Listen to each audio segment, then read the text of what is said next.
let's go ahead and move on to the Raiders. Mike, you could argue this loss might even be a little bit more disappointing than the loss the 49ers just suffered against the Rams, where they couldn't finish out that game. This seems like a game that the Raiders just never controlled from the beginning, and it was a team that they should have bullied. What happened, Mike? Oh, it could have been a multitude of things. Personally, I mean, the number one thing, there were whispers on Raider Twitter of like, once Andy Dalton was named the starter for the Panthers, it was like, oh gosh, this just kind of screams trap game, doesn't it? You know? And Yeah. It sucks because I think one, maybe I'll call it excuse would be like, well, because they switched quarterbacks, you don't have any film really on the offense, you know?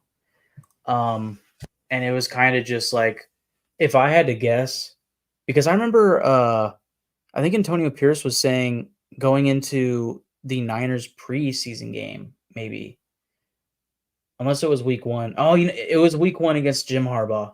He said that they were watching film from the 49ers back in, when Harbaugh was the head coach of the Niners, just to get some game film on what Jim Harbaugh's offense kind of looks like with Greg Roman. Um, so I wouldn't be shocked if they were watching film from 2 or 3 seasons ago when Andy Dalton was playing for the Cowboys or whichever teams he was playing for, just trying to look for tendencies or something. But we haven't seen Andy Dalton coached by Morales, the head coach of the Cardinals or the Panthers. Dave Canales. Dave Canales, yeah. What did I say? Morales. I'm tired. Canales, thank you. I forgot his first name and his last name, and I was like, well, I'm just gonna go with this. Granted, although I forgot his name, I do think he has a good track record. He has a great track record of having quarterback to play well, dating back to Geno Smith with the Seahawks and Baker Mayfield with the Buccaneers. And now in one game, Andy Dalton looks like a Pro Bowler against this Raider defense, who we were all talking up as being a top 10 defense in this league, and they got tranquilized by the Panthers. So I guess the excuse, again, could be, well, they had no film on the offense, really. Like the only film they had was Bryce Young just shitting his pants all 60 minutes of that game, of the games that he played. So that's one. I think preparedness, I have to preface that I didn't actually watch this game. I listened to this game. I listened to it on the radio, and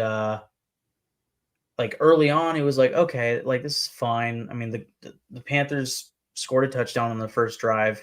All right, well, we'll even this out and we'll win this game, And then Raiders go 6 plays, no, 3 plays, 3 and out, 6 yards, punt.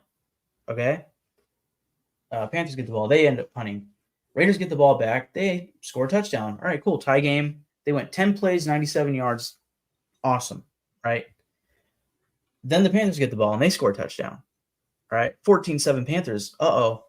What? This is the Panthers we're talking about, right? I'm just going to go through the rest of the Raiders' drives, okay? Not including the Panthers. Turnover on downs, punt, missed field goal to end the first half after a touchdown by the Panthers. So 21-7, you miss a field goal going into halftime. Raiders get the ball to begin the second half. Punt, turnover on downs, punt. At this point, it is 33-7. So garbage time touchdown. The Panthers punt. Raiders are intercepted. Gardner Minshew. Panthers get a field goal. I hope I didn't say Cardinals earlier. And then Raiders get another garbage time touchdown with, I don't even know how many seconds left in the game. Let's see. With 56 seconds left in the game, Aiden O'Connell came into this game and threw a touchdown to Trey Tucker, who had a great game. And then, of course, the game ended. So, mostly punts and turnovers on downs by the Raiders offense. So, the next reason for why the Raiders did not win this game, the play calling. Luke Getsy. From what I saw on Twitter, because again, I was listening to the game. Like, it sounds like a whole lot of like, man, what the hell? Like, why can't they just get a first down? Just hearing it. And then you see on Twitter, like, just all these Raider fans saying, yeah, Luke Getsy's not it, man. He is not it. And that was my worry. And I said it, I think, after week 1 was I think the season's going to ride on Luke Getsy.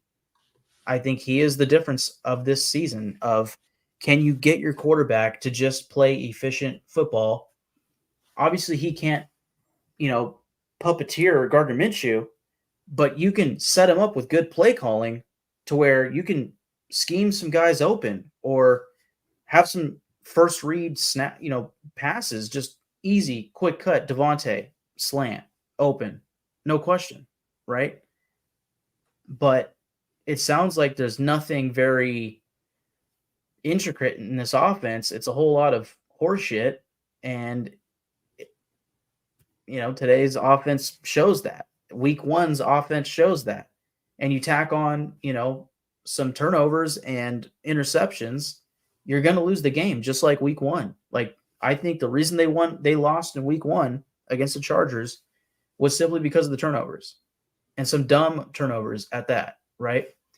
And then this week, again, I said, what? Let's count them. 1, 2 turnovers on downs, plus an interception, and then you could tack on the missed field goal, which that's Carlson, whatever.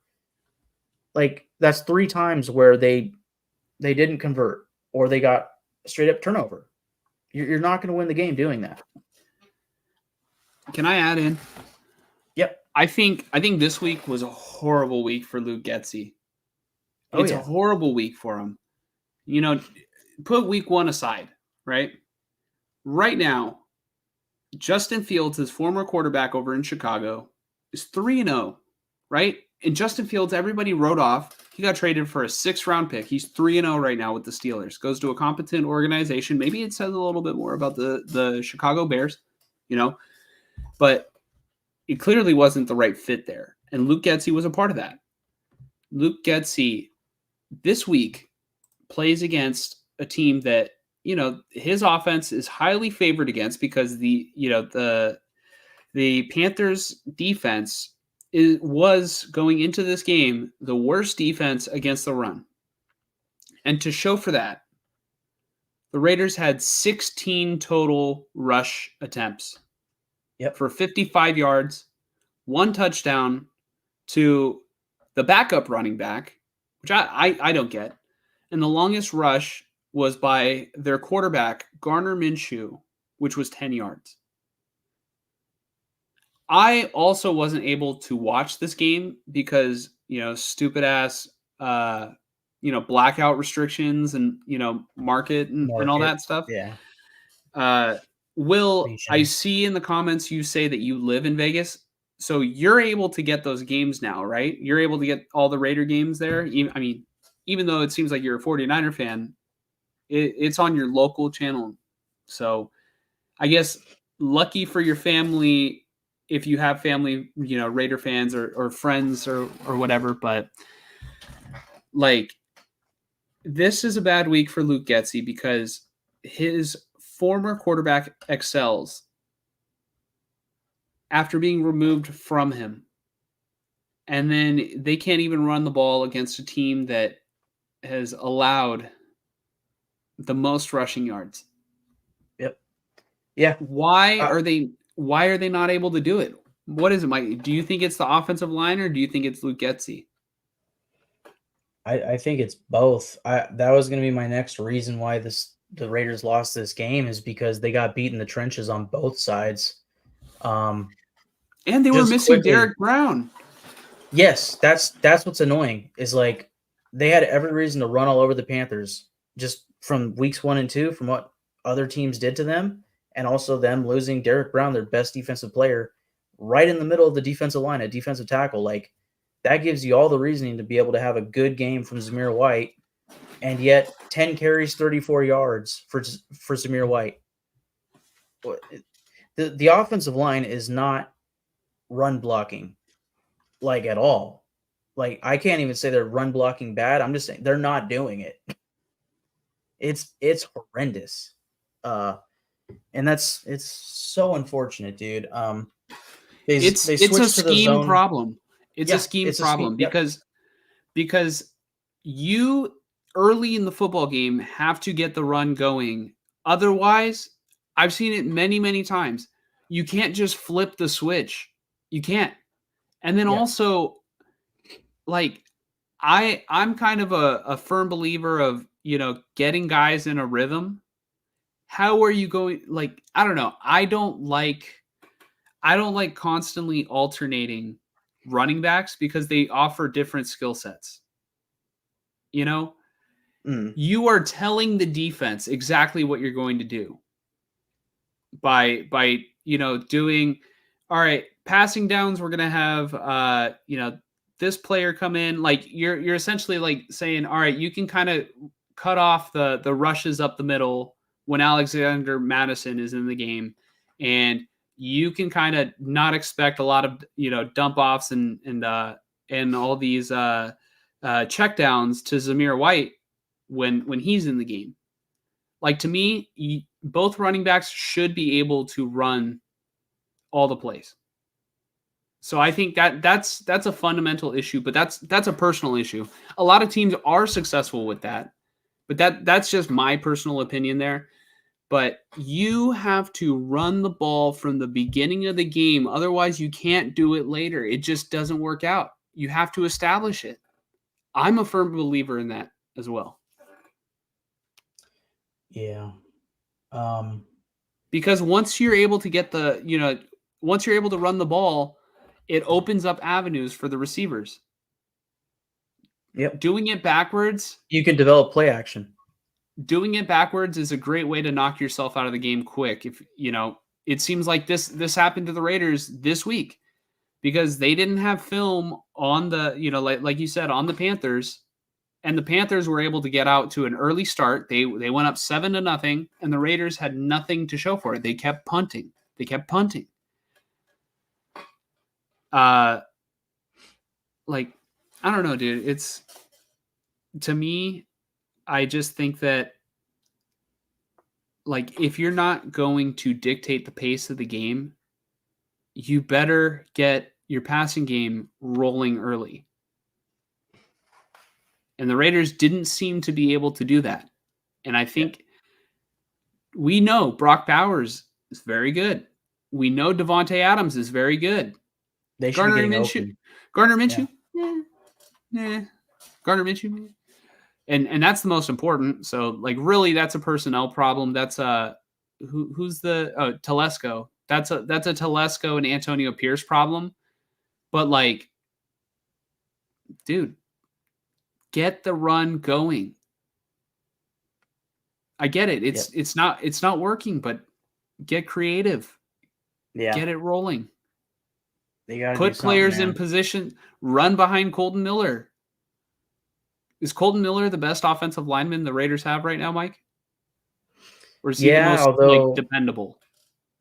Yeah, I would say he's the most dependable, although this early on this season he has not been, simply because I think he's still coming back from it, or still, how would you say, growing strength.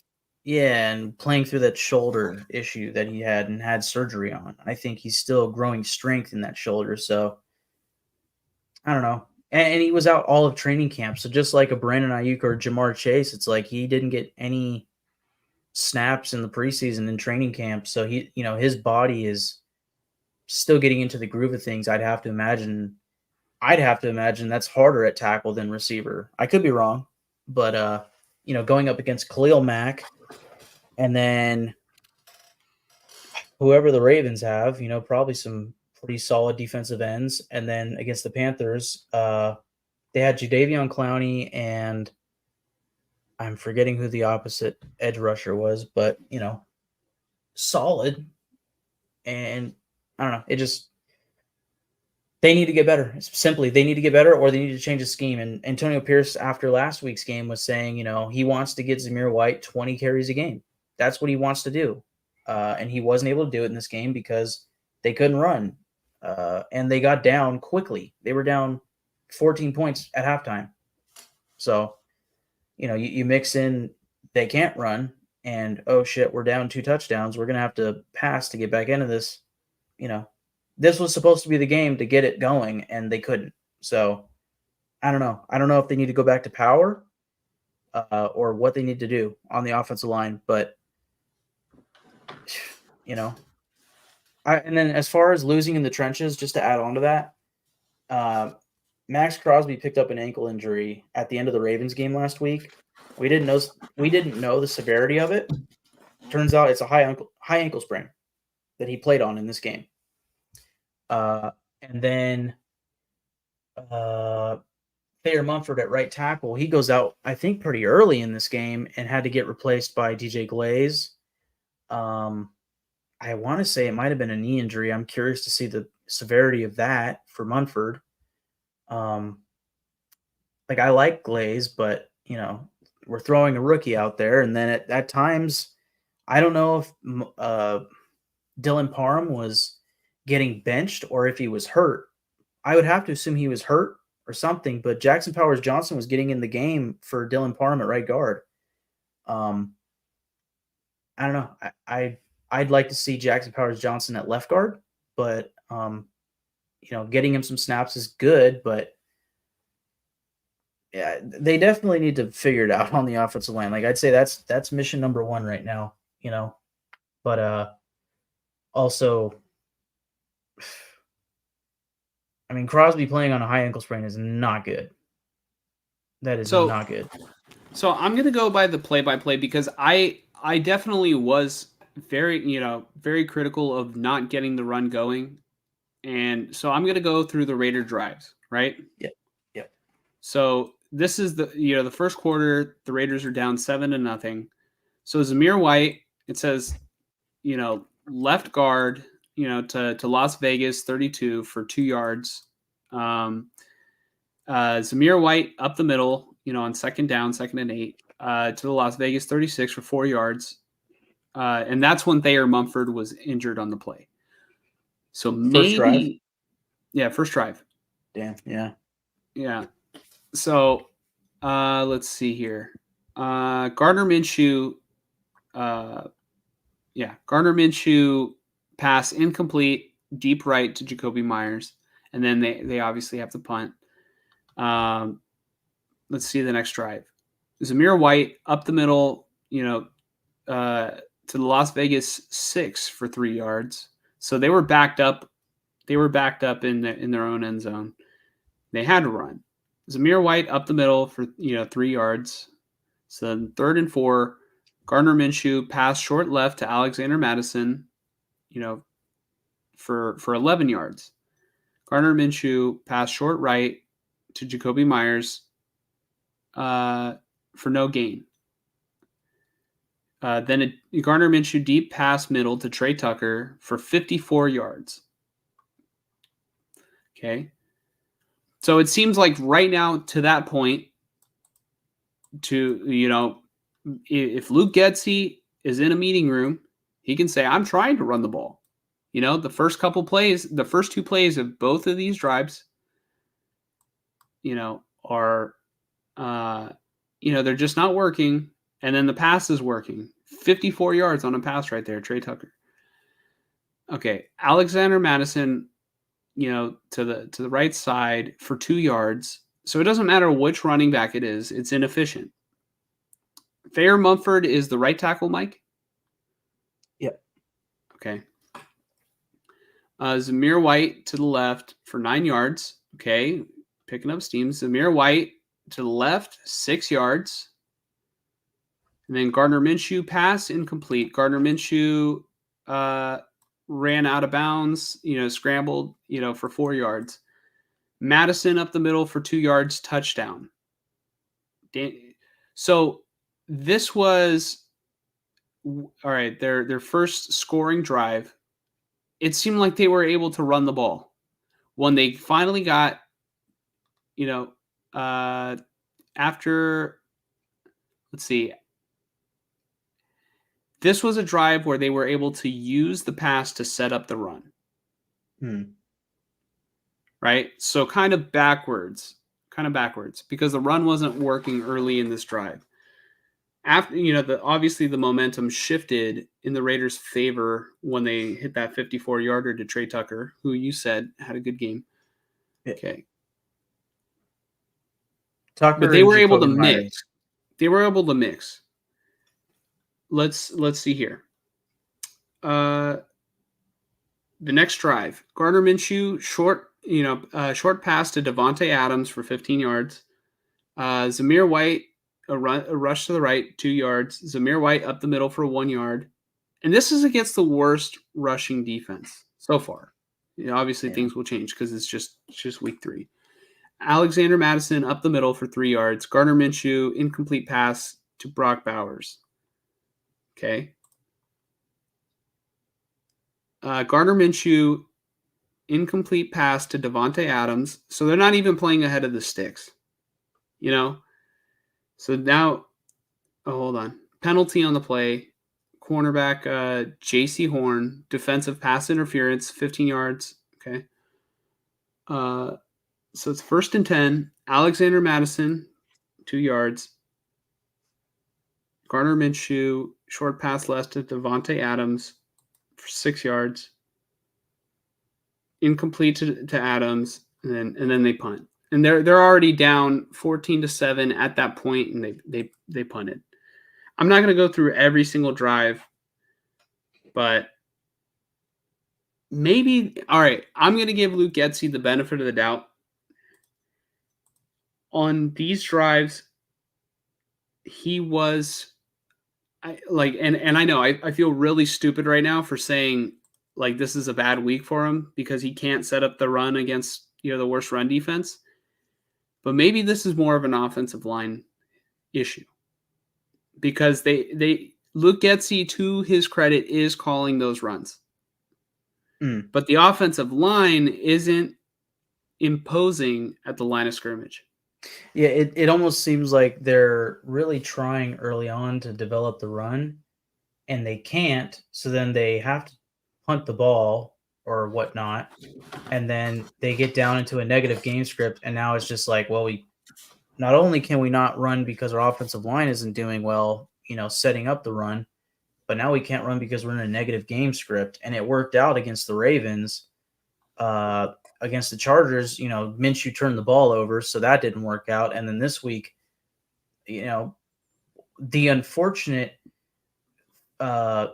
next option happened of the opposing offense popped off and they couldn't catch up, and this is the fucking Panthers.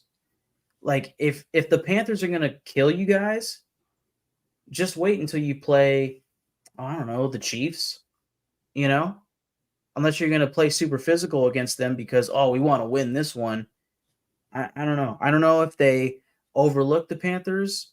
I just think it came down to game planning, and I agree, the offensive line, I don't know if it's just the players themselves or if it's the scheme change, if it's or if it's, I don't know.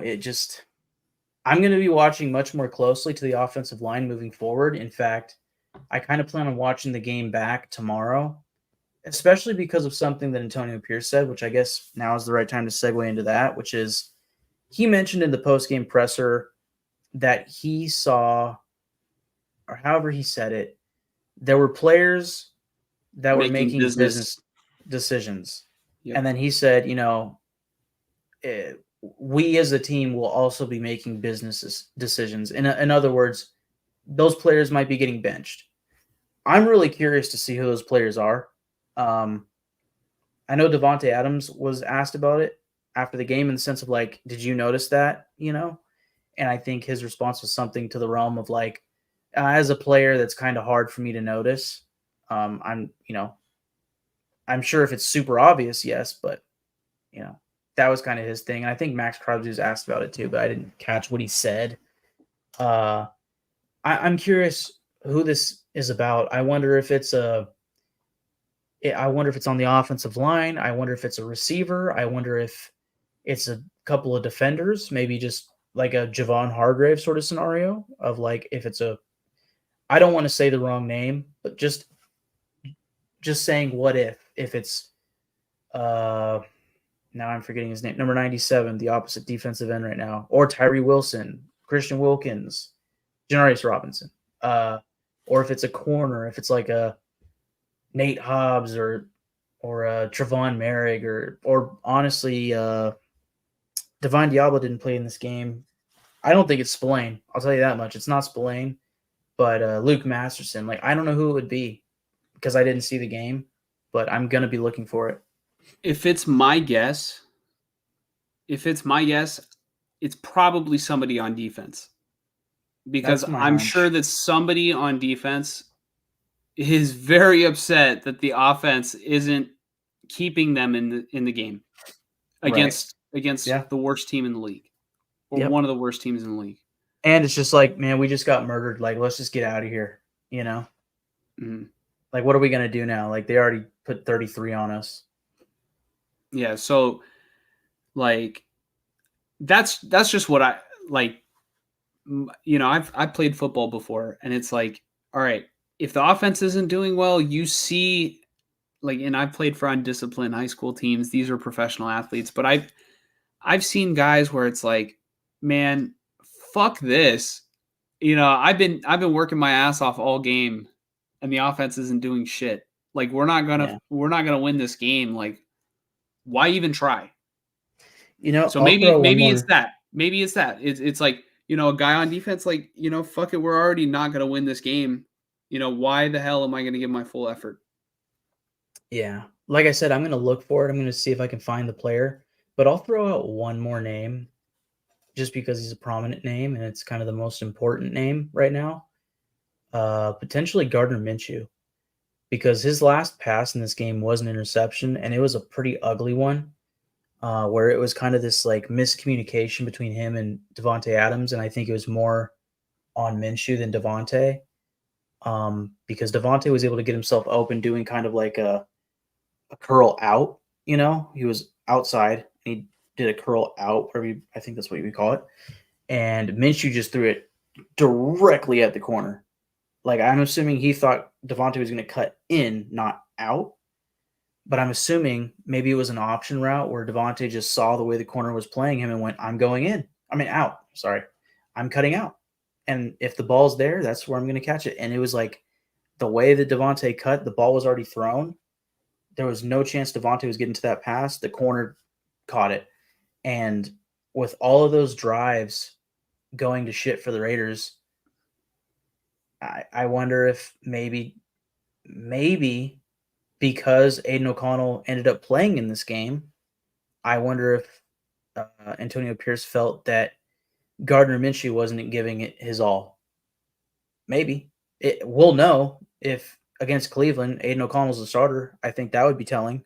But I'm not exactly banking on that. But I'm curious. Yeah. So, in terms of what Antonio Pierce said at the press conference, I mean, I love that Antonio Pierce is so upfront, with the media, but I have to Mhm. say that's the wrong thing to say as a head coach of a football team. You don't openly call out he didn't use any names, but now everybody is trying to pinpoint one specific player, and now everybody's looking for who to look for.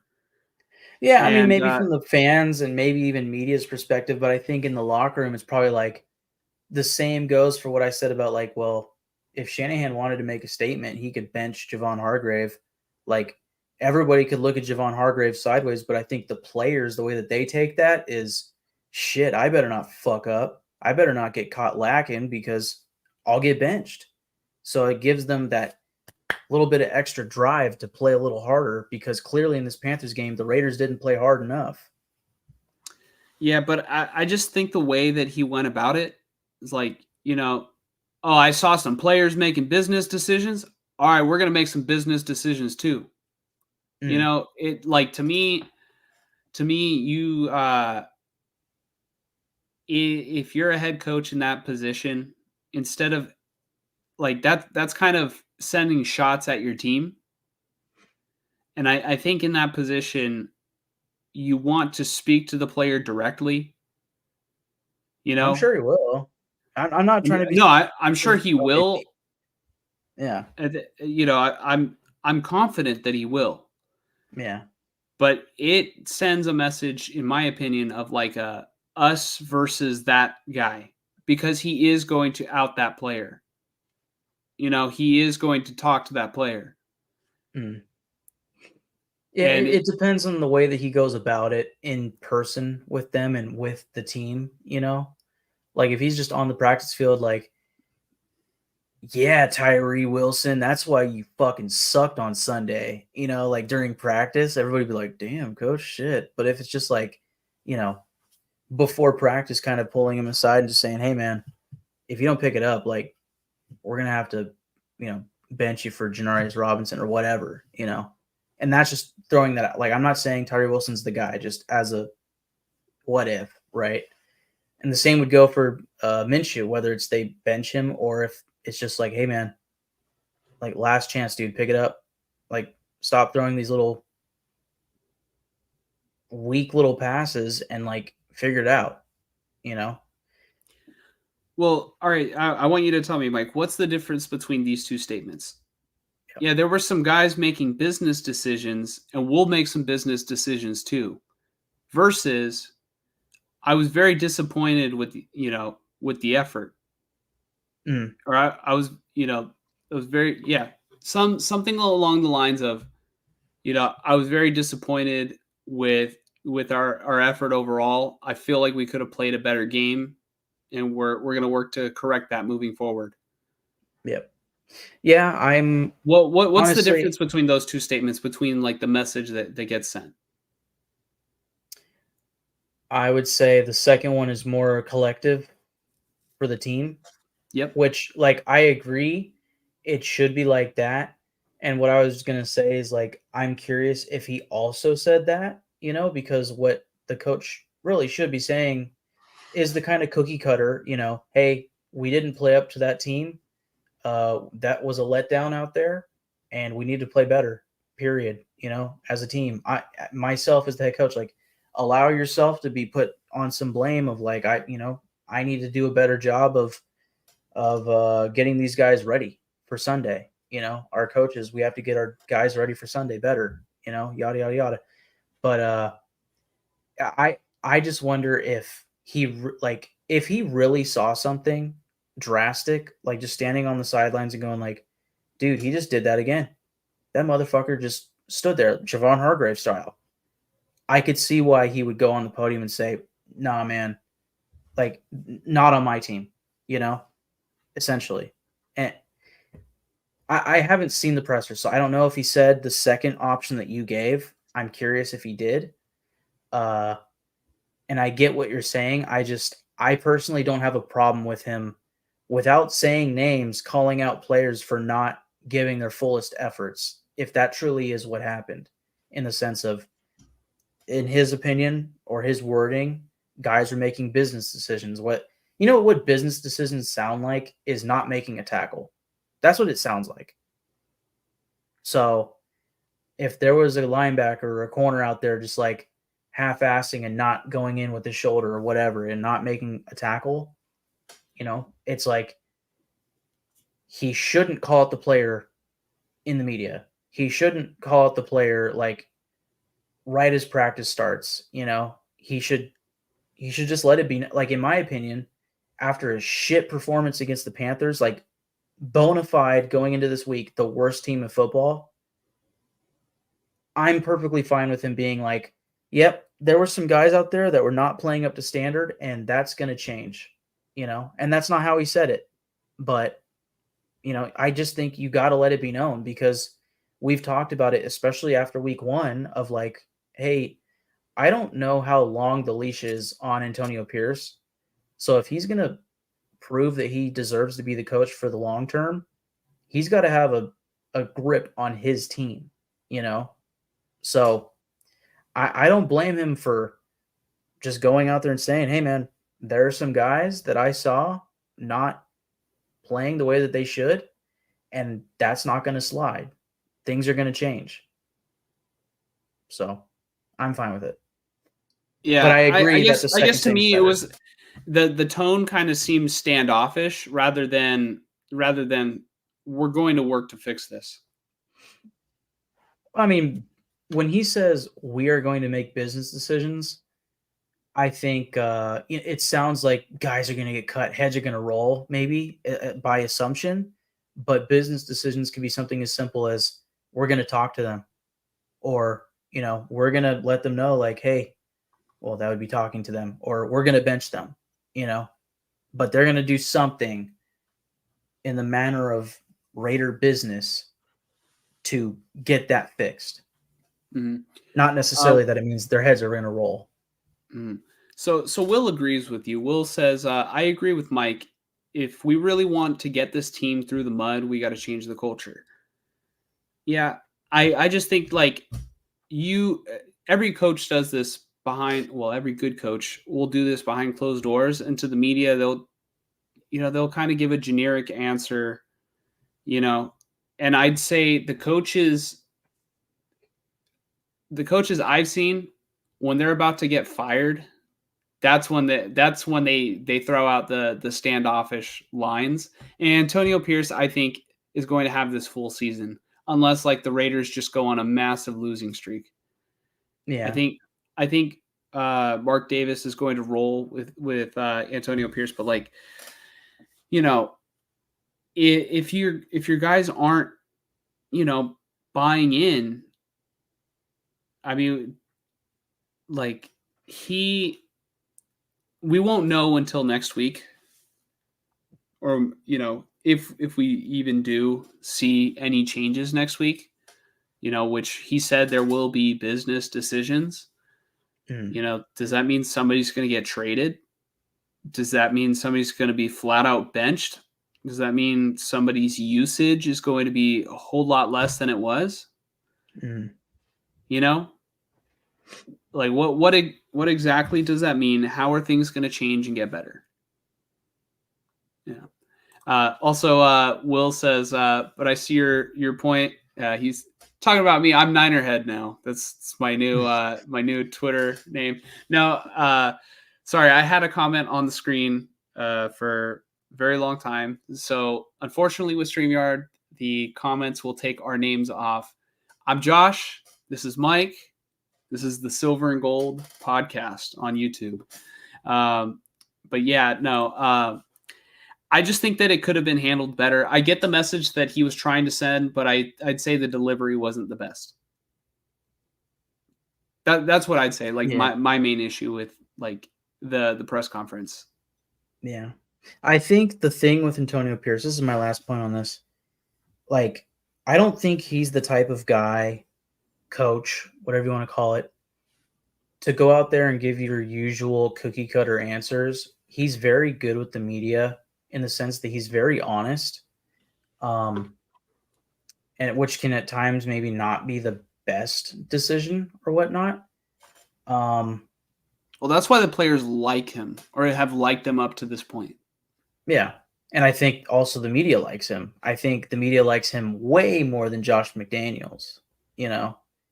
And even a John Gruden was like funny, but like when it came to giving kind of hints or answers to things, he was very good at not giving those answers.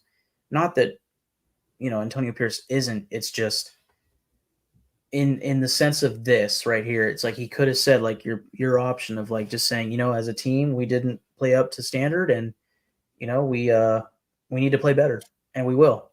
Something like that. Like coaches say that all the time. Like we need to coach better, we need to play better, and we will work on that. We will do that. Something like that.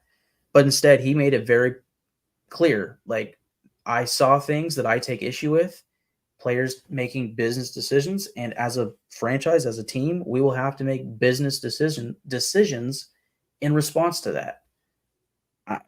Again, I have no problem with it. I think Antonio Pierce is a little more forward in the media than most coaches are, especially when it comes to his reaction to things, you know. Yeah, So maybe this is my Bay Area sensitivity rubbing off. Like maybe I'm the only person who has an issue with that, but like I don't know. To me, like I get what you're saying, and I see your point too, where it's like, you know, since Antonio Pierce is up front, like he's just gonna say it because I mean it's on his mind, like, and he has to send a clear message to his team that that shit's not gonna fly. And then, yeah, and all right, maybe, all right. Do you? This is conspiracy theory. Do you think that he has nobody in mind? He just wants everybody to like, oh shit, you know, who the fuck is he talking about? Like, they I it better get my shit together. that could absolutely be a possibility. Uh, Like, oh shit, nobody's fucking job is safe. yeah, yeah. I mean, not that I think that he would flat out lie about that or something, but just I, it wouldn't be the worst thing to do. Just again, what I was going to say before you mentioned that was just I think an important aspect to this is his job security and his, you know, metaphorical leash. You know, the rumor is he is on a 2-year deal. They don't have to keep him both years. You know, if he completely, if this team falls flat on its face and they have like a top 7 pick again this year, uh, I wouldn't be completely shocked if Antonio Pierce was let go. You know, I personally think the fall guy, just kind of foreshadowing or looking through a whatever you call that, looking glass, A glass ball, or a glass. you know, Yeah, exactly. However you label or call that. like a magic glass ball, or you know, a crystal ball, Crystal ball, crystal ball. I was gonna say magic 8 ball. Damn it. But yes, crystal ball. If I had to look through the crystal ball and say, all right, like who's the fall guy? It's Luke Getzey, you know. And honestly, while you were talking earlier, I was thinking like I've seen a lot of people on Twitter, like a lot of Raider fans on Twitter, like if they have Luke Getzey as the play caller in Week 4, this team is not serious. Like Raider fans are that out on him right now. Of just I'm done with Luke Getzey.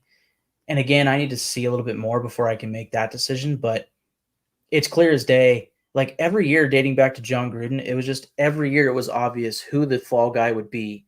It was like, all right, uh, quarterback, or well, not quarterback yet, but Paul Gunther, and then this guy, and then Derek Carr, and then John Gruden, and then Josh McDaniels comes in, and it's like, well, Jimmy Garoppolo, Josh McDaniels, so forth, you know. And this year it is Luke Getzey. Like I said it week 1, everything's on his shoulders. If he can't get it to work, this season's probably fucked, you know. And I mean, the other fall guy would be Gardner Minshew, and really, it probably should be both of them if everything falls on its face. But I don't know. I think if Antonio Pierce is feeling this pressure, even if it's just internally, but also just being realistic with himself, of like, I need to have a firm grasp on this team, and I need to win. Because if I don't know how short that leash is. There's no promises that I will be the head coach in 2025. I could be the fall guy. I need to do everything in my power for this team to be my spitting image, you know? So that's why I don't really fault him at all for saying what he said. Mhm. He's got to do what So, he's got to do. yeah, Will says that he agrees that especially early on in a season, you know, you want to cut, like, you know, that sort of attitude out as soon as possible. And then Yeah. Tony, returning to the show, Tony, thank you so much for checking us out. You are one of the early people who have checked us out, like last season. I still remember you're a Cowboy fan. But Tony kind of agrees with me. A good coach will take responsibility for a loss and protect the players. this to me, like, saying business decisions doesn't seem like he's protecting the players. And yeah, I mean, he didn't outright name the player, Right. but it's calling out your team. Yeah. Yeah. But again, like looking back on the Niners earlier, would you want not would you want Shanahan to say something at the presser, obviously, but would you want Shanahan behind closed doors to straighten things out with Javon Hargrave? Would you Yes. want that? Yes. Right. Like to me, if that's what Antonio Pierce is doing and whatever way he does it, that is fine by me. If there is a player or two or three or four that are not giving their all for the Raiders, I much appreciate my head coach getting that shit cleared as quickly as possible. It is week 3, going on week 4. We just lost to the worst team in football. Which that was the other thing I was going to say before I get to this comment. We were talking about like, man, for you, Josh, personally, you felt like the Chiefs game was probably the only impressive win for Antonio Pierce's Raiders until that Ravens game last week. Well, how about this game? This is the opposite. This is probably his worst loss as the head coach of the Raiders. Yes and no. Yes, and like they should have won this game, but another bad one was the one against Minnesota last year. Minnesota was bad, but to me, this the way one's I worse. felt This about one's that worse. game, yeah, the way I felt about that game was like the defense did what they had to. It was just the offense couldn't score, you know. And then I'd say maybe the only other options would be like the Colts game or whichever game that eliminated from the playoffs last year, where it was like, hey, high intensity. Like if you can keep winning, you might make the playoffs, and then they don't win against the Colts, But it was a close game, hard fought. This one is just like, what the hell happened? Other than bad preparedness and not enough film on the Panthers and whatever else, right? Bad play calling on offense. But to this question from Tony, I honestly need to go back and watch the presser from Antonio Pierce. I do want to find out if he said anything to that point of himself taking responsibility. I'd like to think that he would, but maybe he didn't. Maybe he just outright was pissed off and just let out some emotion when maybe he should have gone more cookie cutter in his response. I'm definitely curious with that. So I would say what he said that we are talking about of, business decisions, that is telltale headline, clickbait media stuff right there. That is the crumbs of the cookie right there. Like the overall cookie being the presser, the crumbs is what the media eats and will spit back out to the media. So him saying business decisions, that's what everybody's talking about. He could have said 36 minutes worth of this was all my fault for all I know, but I need to watch the presser. So I can't say that he did. Yeah, so keep an eye out tomorrow for our thumbnail where it says business decisions on the thumbnail. And it's is Antonio Pierce outing the locker room as the title of our video. Yeah. No, I'm just playing.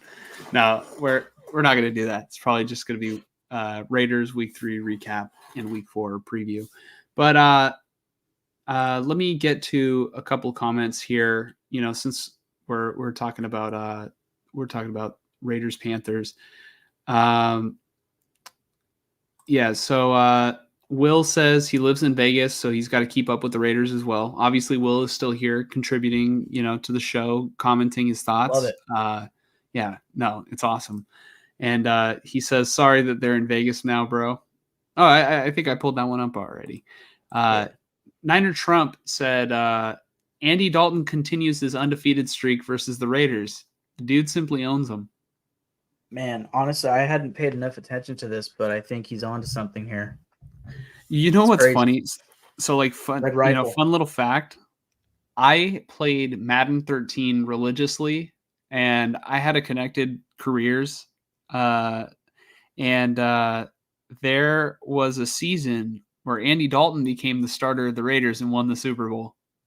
So I mean, the Raiders were not good in 2013, nowhere close to good, No, but no. I just want, like, I played through many, many seasons. I must have won like 14 Super Bowls as a player, Jesus. for like the 49ers. And then I think I went Yeah. to another team, so it would like even out a little bit.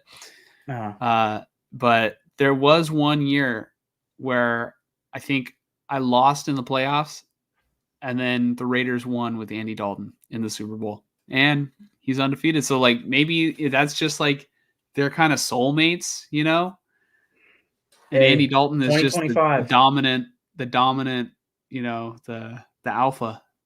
Yeah. 2025. Andy Dalton, starting quarterback for the Raiders. Super Yeah, Bowl bound. you would like that, wouldn't you, Raider boy?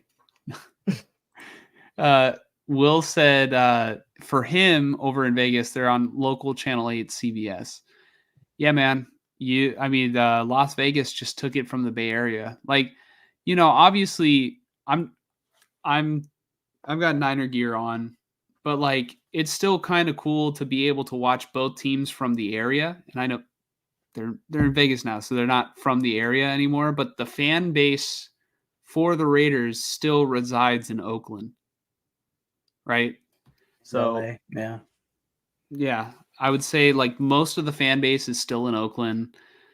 And I don't know, Will, like do you Actually, have you Will, noticed people in Las Vegas convert to becoming a Raider fan, or is it just like still the same old like, you know, a mixed bag because of the gambling, you know? Hmm. Uh Will asks, "Hey Mike, do you like having Minshew as the starting quarterback? Obviously not ideal, but with the current quarterback room that the Raiders have, uh, is that who you would prefer starting?" Great question. Yeah, coming out of the preseason, absolutely not. I was not a fan of Minshew. From what I saw in the preseason, I saw a lot of inaccuracy and what seemingly bad decision making, relative to Aiden O'Connell being very accurate and making what I felt was mostly good decisions. Um, so I was a little perplexed by them choosing him as the starter, but after the Raider game, I felt like I understood it. Even going into week one, I was like, all right, like after a couple days, I calmed down and I was like, all right, I understand the mobility is a real thing here because Aiden O'Connell is not mobile. He can move around in the pocket, shifting and evading pressure, but that only lasts so long for him if the pressure's if the pocket is collapsing, you know. Whereas Yeah. Minshew, it's like he can maybe sense the pressure a little better, and what is way better is his ability to get out of the pocket and make an additional effort to make a play, you know. Um, and that's what I want for this offense in the sense of whenever we finally draft a quarterback, I want a mobile quarterback, a dual threat quarterback, at the very least, a quarterback who is a little faster than Minshew and has the mobility and very good pocket awareness to extend plays. That's what I want for this offense. What I also want for this offense is a fucking offensive coordinator who can like be consistently good, you know. But to answer your question, I'm not a big fan of Minshew. I think for what this offense needs, he might be the better option. But there might just come a point where it's like if he's throwing interceptions in every game, which he has so far, um, if they're struggling after week 4 or 5, just throw Connell in there. Like, what are you going to lose at that point? So, Yeah. Will says there are a lot of Raider fans, here, even before the stadium was built. We have a lot of Latino and Hispanic folks here. They love the Raiders. So now there's even more fans. yeah, the vibe that I got was when I went to the Raider game against the Giants last year, like the Raider fans are there, you know. Just I don't live in the I don't live in like a Henderson or whatever. Obviously, I live in the Bay Area. I'm curious, how that fandom is growing because what I was always amazed with, just because again from Bay Area local standpoint, looking outside looking in at Vegas, it was like when they had the expansion NHL team, the Golden Knights, I was astounded at how good their like attendance and just fandom was. Like very diehard immediately, year one, you know. So I was like, damn. And then Raiders go to Vegas. I'm like, I think they're going to be okay. And then you have other positives like no state income tax and all that.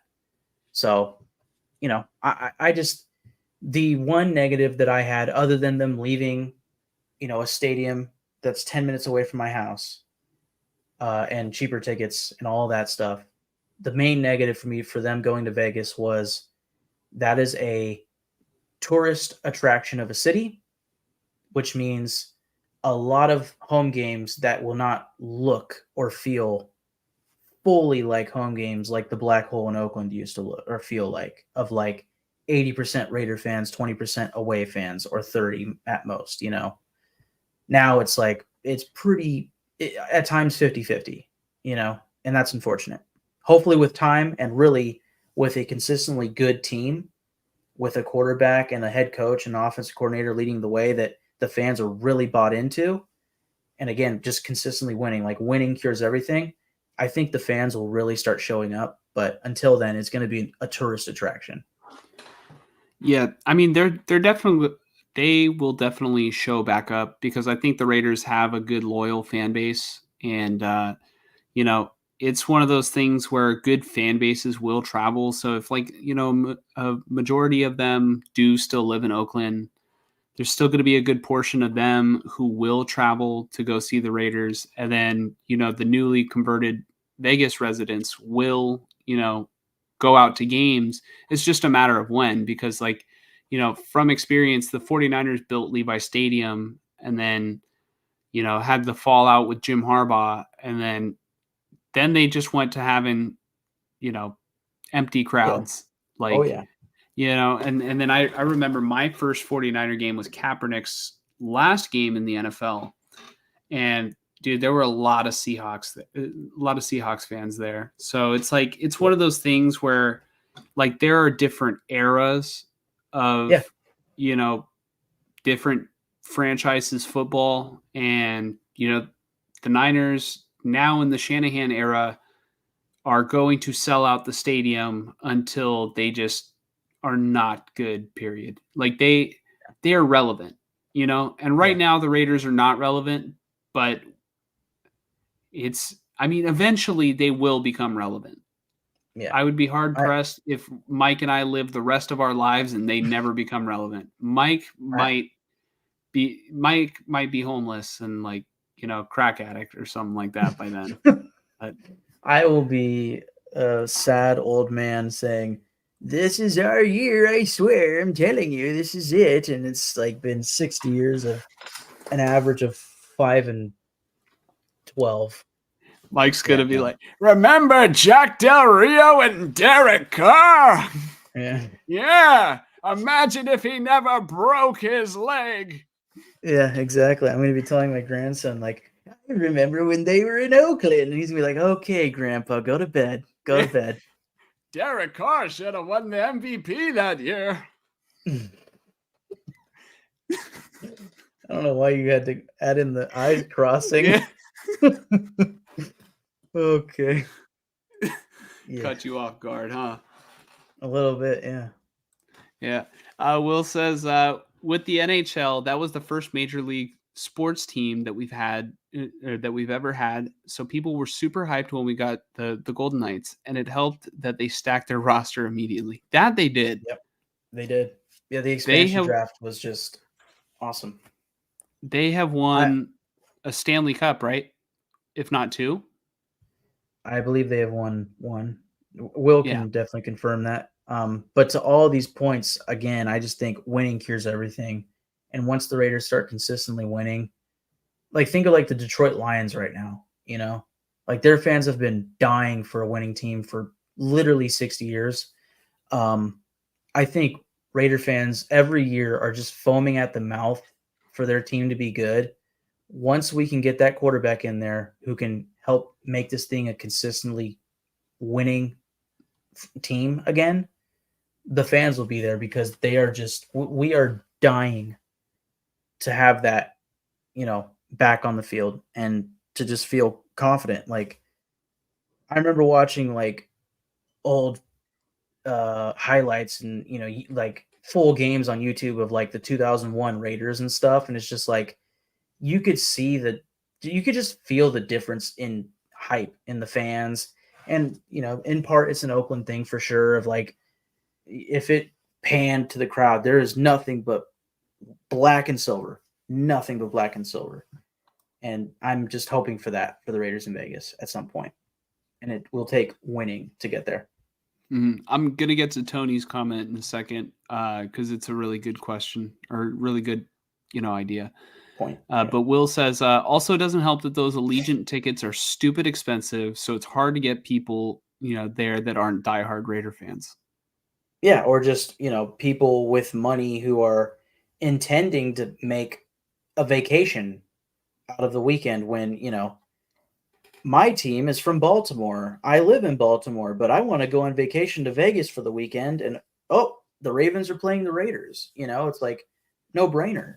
Whereas a Raider fan, whether they live in Henderson or in the Bay Area or LA, it's like, well, we're playing like shit. Why would I spend the money to either drive or fly there, get a hotel, and pay all that money to go to the game when it's like I could just watch it at home and watch them lose? Yeah.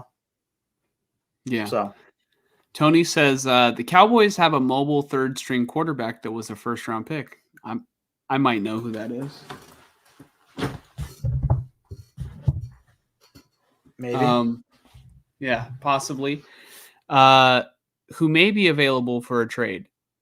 You got a good running back. Do you have a good running back that you aren't using?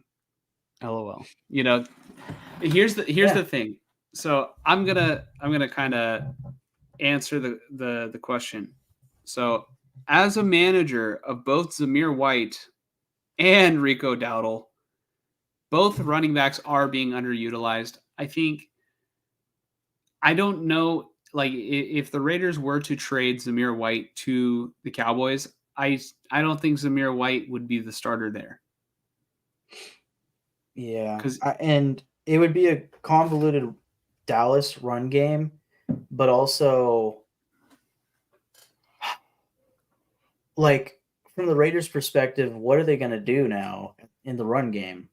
Like I understand the thought process of trading for Trey Lance, but they're not going to actually run Madison 20 times a game. And you could throw in Dylan Lobby, who's been inactive these 3 weeks so far, but still, it's like you'd be looking at a pretty tough running back room, which already feels like that. Who's the other running back? There's Madison, and then is it McAllister? Abdullah. No, Abdullah. Yeah, and he's a receiving back, which is he's more on line with Alexander Madison than Zamir White. Like Zamir White is the power running back, and Madison is more of like the change of pace sort of guy, and then Abdullah is purely a pass catching running back. Mm-hmm. Yeah, no. So I don't think that the Raiders have enough running backs to trade to Dallas, but honestly, I think Rico Dowdle's fine. I just think that they are now figuring out, they're late to the party because I think everybody is. They're now figuring out that Rico Dowdle has a little bit more, he's got more juice than Ezekiel Elliott does right now at both stages, like right now, both in their career. And this week was not a great week for them to run the football, but I think, I didn't watch the Cowboy game, but, the fantasy numbers looked fine to me, in terms of they were playing a tough team to run on, and they were down in the game. So I think that if the Cowboys were to play against a team who is, not the Ravens or not a team that they're going to be trailing early in the game, I think that they should be able to commit to the run more. And I think my hunch is the Cowboys are figuring that out a little bit. They need to be a little bit more balanced. So if they just use Dowdle more, he's young, he's got kind of fresh legs. I think they'll be okay. That's the thing. Everybody thinks that you need like a top tier running back. You really don't. You need a good scheme and a good offensive line. Tony said, "How about a 4th round draft pick? In exchange for Trey Lance." So Yeah, I mean, the other aspect of Trey Lance, if I'm not mistaken, he's on the final year of his contract. I could be wrong there. But if that's the case, what makes that difficult for the Raiders is, okay, yeah, we could trade for him, but will he have enough time to prove that he's worth a second contract with the team? And what will he be worth? Are they willing to spend that? All of that in mind. Like, unfortunately, Minshew's on a 2-year deal, and they might have even before like training camp or during training camp, they might have even restructured his deal to kind of make some of next year's salary guaranteed to create space this year, which basically means they're going to be paying for Minshew regardless. So, why trade for another guy that you have to pay when, if the season doesn't go the way that we want it to, get yourself in the position to draft a quarterback. I'm trying to see a Cam Ward. There are a few options out there. So in the draft. Mm-hmm. Yeah, if I was the Raiders, I would take a chance on Trey Lance. That's because I like the kid. I'd say probably it's not a good sign that he has not made it yet, but he's still young. He's still he showed me. I know he had that 5 interception game in the preseason. He threw 50 passes and got intercepted. Some were really bad, but the Cowboys made their long-term decision with Dak Prescott. I still like the traits of Trey Lance, and worst case scenario, you send a later draft pick over to the Cowboys, and worst case scenario, you're bad and you have a high draft pick next year. So, that's all I'll say about that. But M. Patel tuning back in for the second time tonight, saying still live, Die Hard Niners channel. So M. Patel, we talk about the Raiders and we talk about the 49ers and the Raiders, here on this channel. So we've sort of transitioned our talk away from, the 49ers, and we are talking about the Raiders right now. But, towards the end, we'll probably get to, last minute questions about both teams. Like I see Will has one right now, but let's finish up this topic, and then we'll give our predictions for the next game, Mike, and then we'll take a couple comments and we'll we'll get out of here. Yep. Let's do it. Yeah. So do you have anything else that you also want to say about the Raiders versus Panthers? Like, both of us, we didn't necessarily get to watch, right? Mm-hmm. And we talked about like I guess the big elephant in the room was Antonio Pierce's comments, and that and Luke Getsy. So anything else that you can think of off the top of your head, like before we get into week 4? Yeah, the only other thing would be that Marcus Epps got hurt late in this game, and it sounds like it might be a pretty bad knee injury, which actually, speaking of, he might be out for the year. We'll see where the official diagnosis gets us to later this week. But one thing that we didn't hear until after our last pod was that it was announced that Malcolm Kuntz is out for the season, unfortunately, which really upsets me. It sucks for him. He's on a contract year. But, for me, it's like we get that stud defensive tackle in Christian Wilkins, and obviously you have Crosby, right? But opposite Crosby, we had Kuntz playing amazingly, like in the second half of last season, really catching fire And I was over here thinking, like, man, we might have something like extra special on the defensive line. And now we gotta, kind of go back to square one, opposite Crosby. But on the bright side, this kind of opens an avenue for Tyree Wilson to get a lot more snaps. Week 2, he was out with a knee injury. I think he was playing in this game against the Panthers, but I never heard his name really on the radio. So I don't know, man. I want to see more from Tyree Wilson. And then I'm curious what's going to happen at safety if Epps is out for a long time, if not the whole season. Should be Isaiah Pulamalu, but we'll see. Yeah, and then other than that, just I'm curious to see what they do to get the offensive line to block better, especially for the run. I'm going to be watching that along with the play calling of Luke Getsy much, closer, and maybe I'll try to see going into this next game against the Browns if there are any major or even subtle decisions that were made in the sense of potentially those business decisions that Antonio Pierce was talking about. Mm-hmm. Yeah. Also, I see a couple comments. We will get to it. We're wrapping up our thoughts here on the Raiders versus Panthers real quick. I just want to say, like, I can understand the you didn't have film on Andy Dalton, and what it would look like. And if you're a Raider fan, you got to be thinking, man, why did they choose to bench Bryce Young now? Right. Why couldn't Could they have have one just more week. waited one week?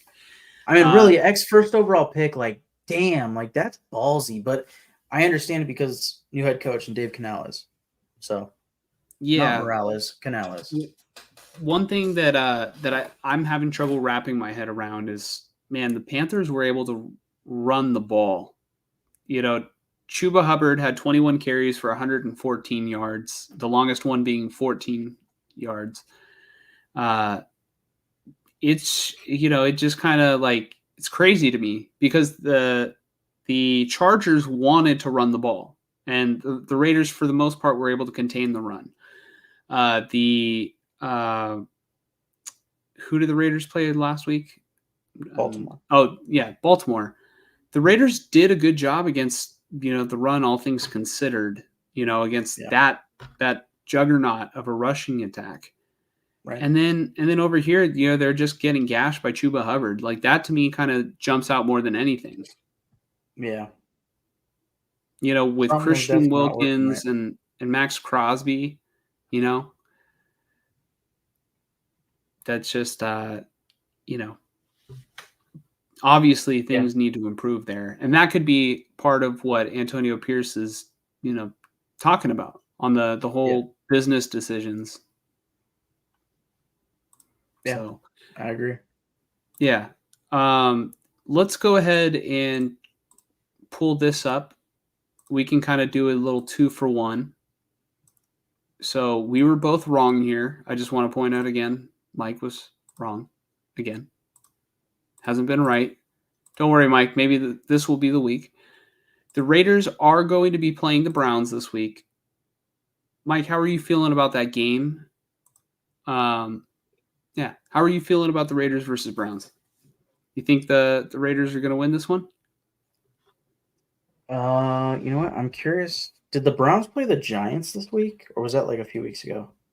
No, they played the Giants. And they did play the lost. Giants. Yeah, the Giants beat their ass, dude.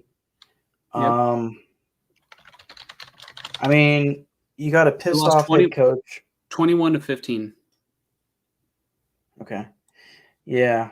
You got a pissed off head coach in Antonio Pierce right now, who just got embarrassed by the Panthers.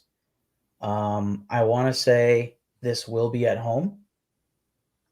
Yes, this will be at home. So this will be home game number 2 for the Raiders, back-to-back weeks at home. I mean, just coming off of an embarrassing game, I definitely see I see the get right game kind of presenting itself.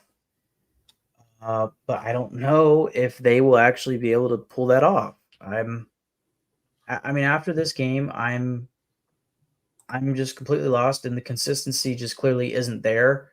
I think there is a little bit of excuse making that can be had of like, oh, the film wasn't there for Andy Dalton for the Raiders defense to prep for, but I, and I think with the Panthers, one thing with Bryce Young was like they couldn't sustain drives past like 6 plays, so there's not even film to have on them from the get go. So it's like now that Andy Dalton's in there, an actual pro quarterback, with or at least a veteran quarterback able to extend drives, it's like, well, now they're doing what they want to do, whereas the past 2 weeks they couldn't.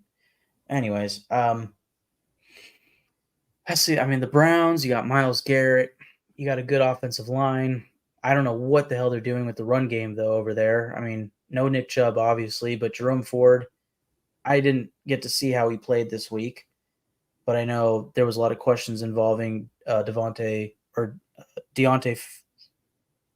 What is his name? Foreman? Is it Deontay Foreman? Let me see. Let's see. So sorry. I think it is Deontay Foreman because he was splitting with Jerome Ford.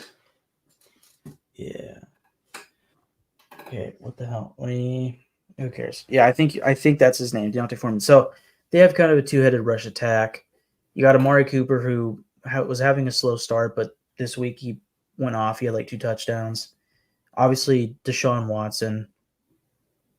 I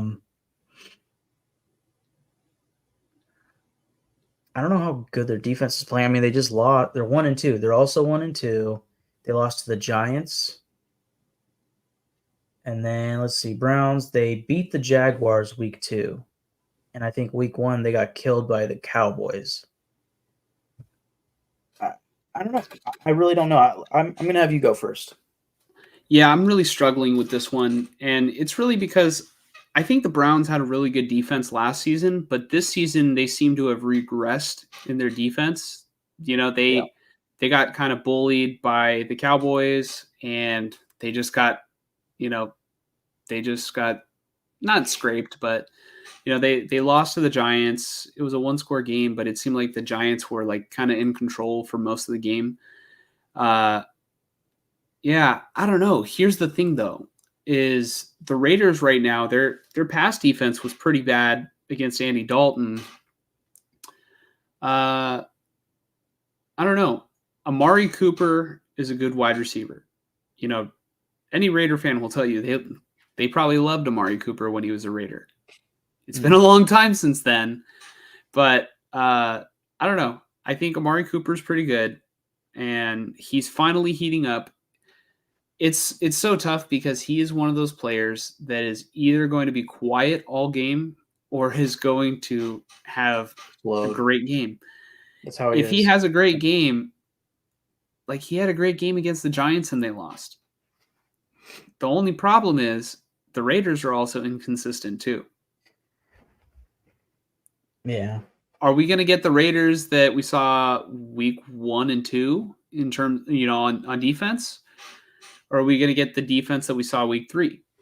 Hold on, my AirPod died. One second. I'll say while you're kind of waiting right now, one player that I have not mentioned so far on this pod, I don't think, but I have noticed when I have been able to see or listen to the games, Jacorian Bennett has been playing really well at the number 2 corner spot opposite Jack Jones, which is a pleasant, I wouldn't call it surprise, but just, that's good.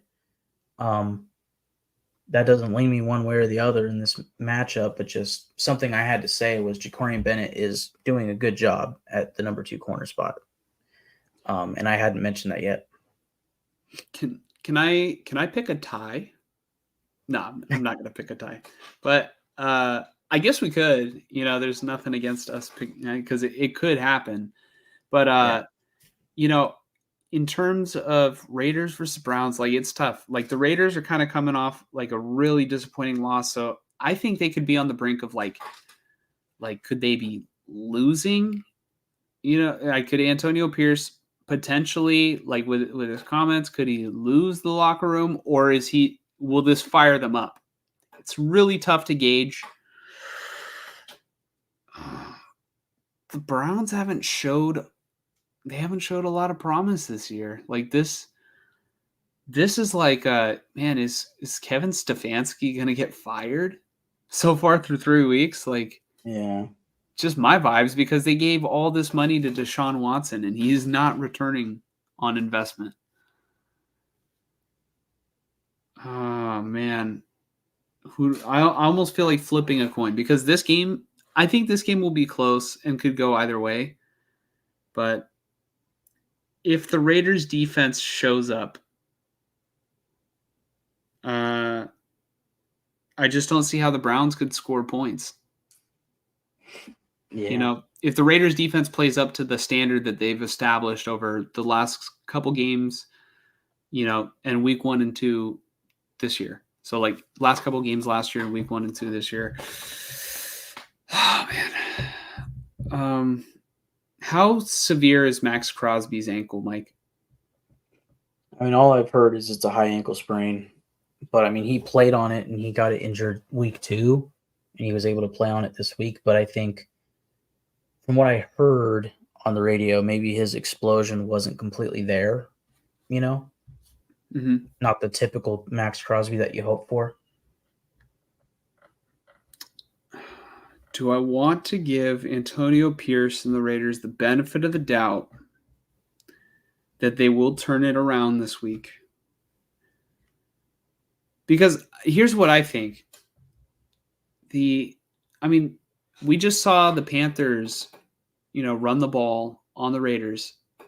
Could we see the same thing from the Browns? Like, oh man, am I gonna do this? Am I gonna pick the Raiders to win? This is a coin toss. Where are you leaning, Mike?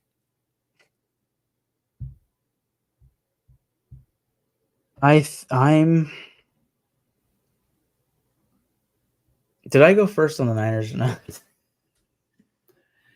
I don't want to sway you, dude. I don't want to sway you. Okay. Don't sway me.